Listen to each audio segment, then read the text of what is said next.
Every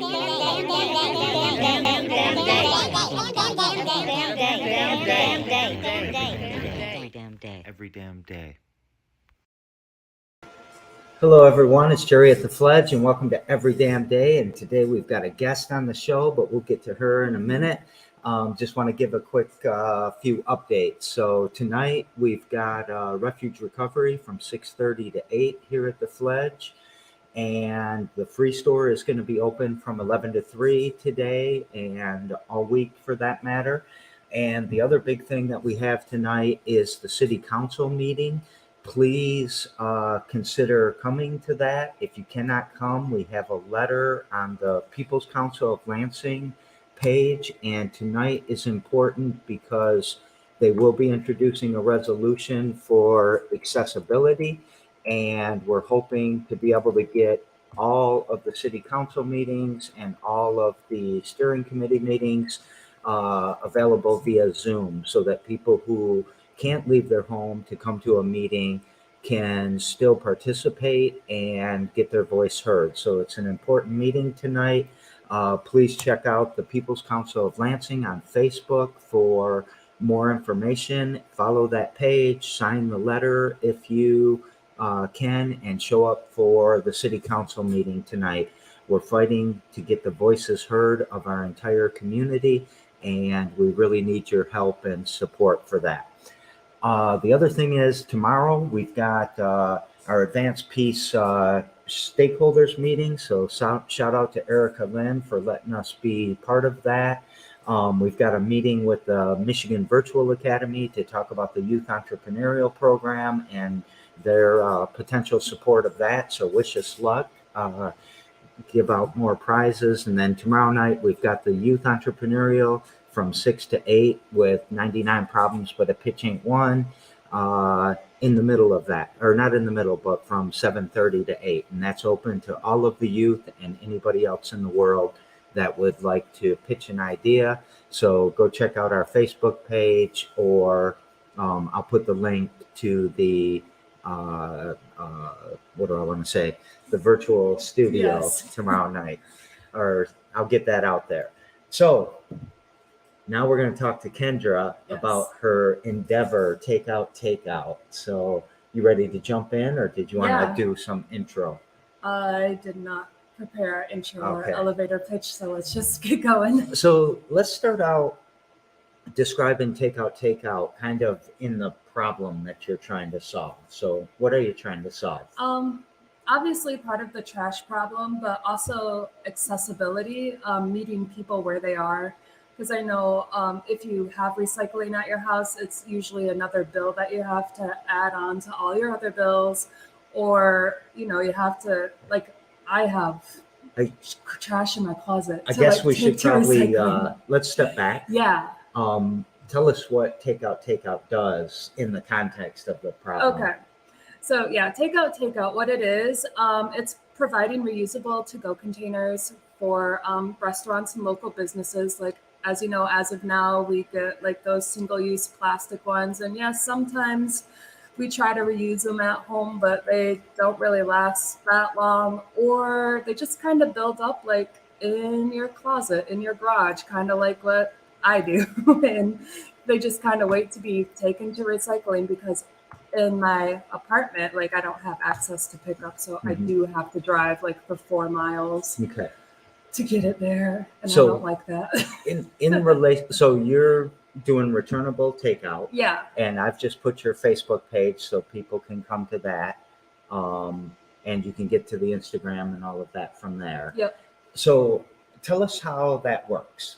Like, okay. What's the vision here? The vision, in the grand scheme of things, the customer doesn't have to do anything different. When I have like more partner restaurants, just order what you usually order from your favorite restaurant. You can request a reusable container. And so once you're done with it, there will be options to either drop it off back at the partner location, swap it out on deliveries, or if you're not going to be eating out for a while, we will come get it from you and it will be sanitized and reused. All right. Yeah. So tell us about kind of where you're at right now. How many restaurants? How's that moving? It's kind of moving. It's like I have a few interested, but I'm still doing my beta test right now with Abundance Cafe. We cook every Monday. She delivers every Tuesday. That's what I'm doing after this. I'm going to go help her in the kitchen, bring the reusable containers for her orders so that they could be going out tomorrow. All right. Yeah. And so you've got a pilot program going with Abundance Yep. Cafe. What type of health department concerns are there, if any?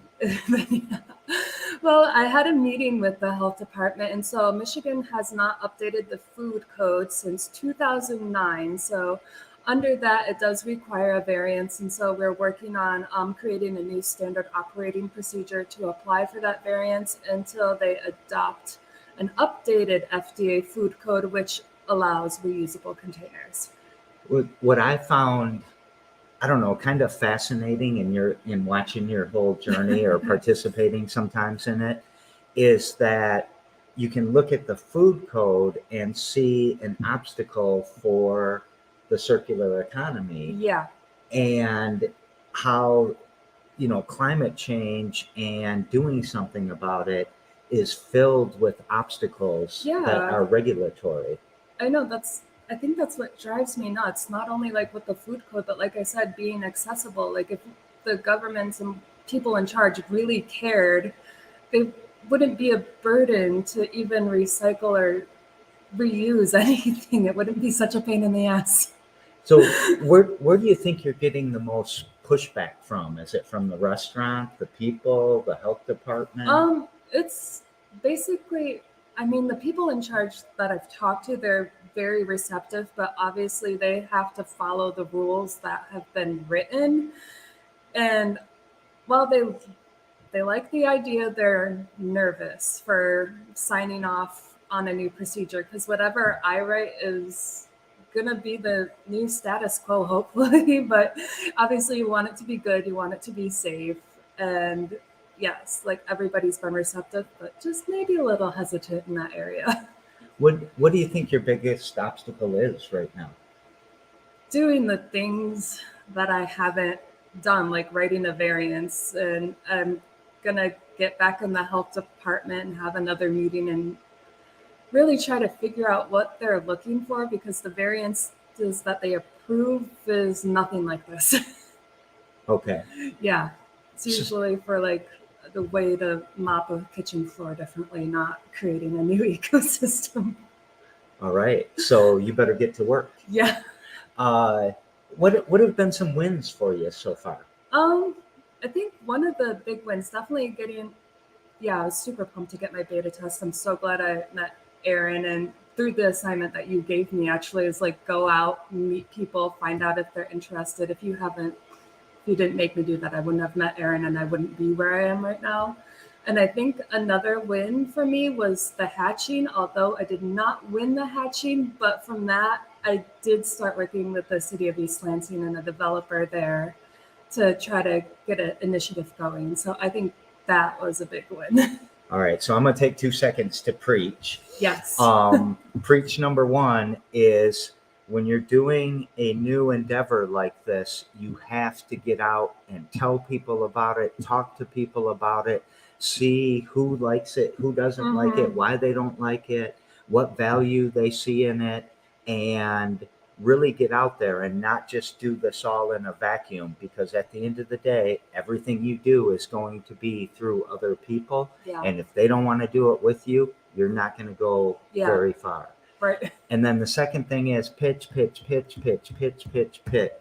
because if you don't win the money, there's still a lot of benefits to that, like you just pointed out. I won the city of East Lansing, really, so I think that's worth more than the money. Yep. So that money will go fast. Those relationships will stay in place for a very long time. So do you think people should do 99 problems with a pitching one? Absolutely, yeah, because even now when I go out or you introduce me to people or I'm out at an event and I tell them what I do, they say, oh, I've heard of you, and I have absolutely no idea who they are. And so that gives me hope that my message is being heard because they've heard of me, they know what I'm doing. And so it's turning the wheels in people's heads. So let's get some messaging out. Who do you hope is listening right now or watching right now And what do you want to ask of them? Oh my gosh, I feel like I need everything. Anybody who has written a variance and gotten it approved from the health department, I could use your help. Brand ambassadors, if you're interested in doing like social media and you're good at TikTok and Instagram and all of that, because I grew up doing MySpace, post a picture, have my top 8, and it's like, I don't TikTok. Tom. I don't. Was Tom your only friend? No, I had more friends Oh, okay. than Tom. But yeah, it's like I know I need to reach a broader audience. And so if anybody is skilled in that area and would like to be a brand ambassador, that would be super awesome. And if someone wants to help with your website? Oh yeah, that too. Yeah. Yeah. Yeah. Any technical stuff. All right. And then obviously, if anybody knows of any woman-owned grants, circular economy grants, anything that could help bring some funding in. Yeah. Because I imagine changing the world's not cheap. No, it's not cheap. And then, also any bakeries. So although we do need a variance, I found out if you serve any non-potentially hazardous food, which is basically baked items without custard, we do not need a variance from the health code. So if you like this and you're ready to get up and going, let me know, because we could just bypass that. And what's the best way for someone to get a hold of you? You can message me either on Facebook or Instagram, or my email is takeout.takeout.mi@gmail.com. And I've left it all the same for Facebook and Instagram in my email. So it's same across the board. Okay, so takeout.takeout.mi everywhere. Yep, everywhere. TikTok? Not yet. All right. Unless somebody wants to make it for me.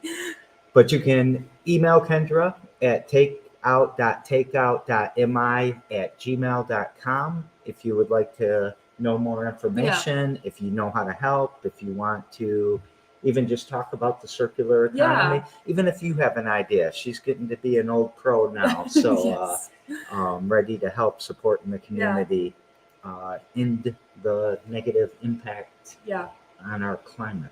Hopefully. Yeah, that's the goal. And then, also if you want to try it out, follow Abundance Cafe on Facebook. She posts her menu every week. We're cooking this week's orders today, but she usually posts her menu by Thursday or Friday, and you can always try it out next week. All right. Yep. Anything else? I think that's it. All right. Well, thank you very much for coming on and taking the speed questions that I wrote out. I think I'll stick with that format maybe. Okay.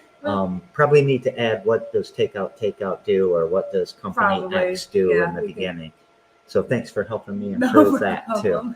All right. So that ends our interview part. You sticking with me for a few more minutes? Yeah. All right. So a couple of quick things. Check out thefledge.com. I'm getting sort of proud of it. And so I like the reorganization around the Alice threshold and grouping things that we do into either prosperity and well-being or well-being. So please check that out. Give us some feedback. If you want to be listed in the Fledging links, give me your URL, your logo, and a headshot or something like that, and we'll put you in the directory. And we'll see you tomorrow on Every Damn Day. And if you want to be a guest, by the way, reach out to me, jerry@thefledge.com.